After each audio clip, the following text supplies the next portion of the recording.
श्री स्वामी समर्थ सगळ्यांना. आणि आम्ही त्या दिवशी गावी गेलेलो ना, तेव्हाचं हे शूट आहे. आणि आम्ही बागा आहे तिथे गेलेलो आहे. बघा पूर्ण झाडं अशी काजू मस्तपैकी बोंडू लागलेले, सगळ्या झाडांना पूर्ण झाडं भरून आलेली. आणि सध्या तर आता सीझनच आहे काजूचं, त्याच्यामुळे लोकांचं तेच काम आहे, काजू जमा करणं.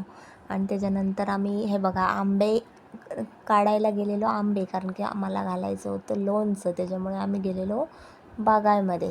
आणि मस्तपैकी हे बघा आंबे काढले आणि हाताला मिळत नव्हते तरी पण आम्ही काढले. आणि बघा एका जागेवर असे झुपके 5-6 असे आंबे लागलेले, भरपूर लागलेले ह्या झाडाला.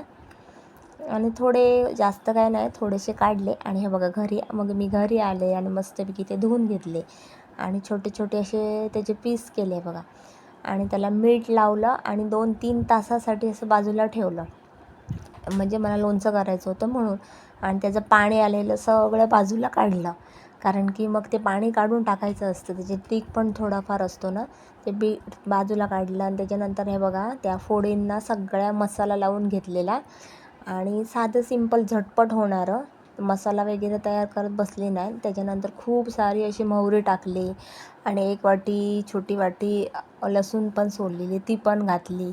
आणि हे मेथीचे दाणे पण थोडेसे घातले, कारण की पावडर पण तुम्ही करून घालू शकता.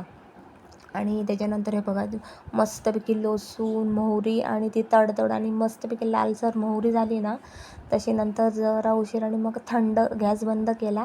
थंड केल्यानंतरच हे आतमध्ये घालायचं. आणि मसाला कधी पण आतमध्ये तेलात घालायचा नाही, तर जळून तो काळाकीट होतो.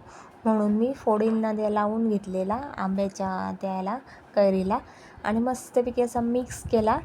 आणि तुम्ही मग जेवणाबरोबर रोज खाऊ शकता. आणि असं लोणचं केल्याने खूप छान लागतं, जेवढं खाशाल तेव्हा. आणि थोडंसं जरी गूळ जर टाकलं तर आंबट गोड तिखट असं लागतं ते. मी ह्याच्यात काय टाकलं नाही, कारण की गोड जास्त इकडे कोणाला आवडत नाही. आणि हे लोणचं आता आम्हाला किती दिवस जाणार, 8 दिवस होऊ शकतं, 15 दिवस. हे लोणचं खूप छान असतं, किती पण खाऊ शकतात तुम्ही, मस्त लागतं ते कचकचीत आणि एकदम फ्रेश. आणि मग हे मस्तपैकी बरणीत भरून ठेवलं रोज खायला. चला मग.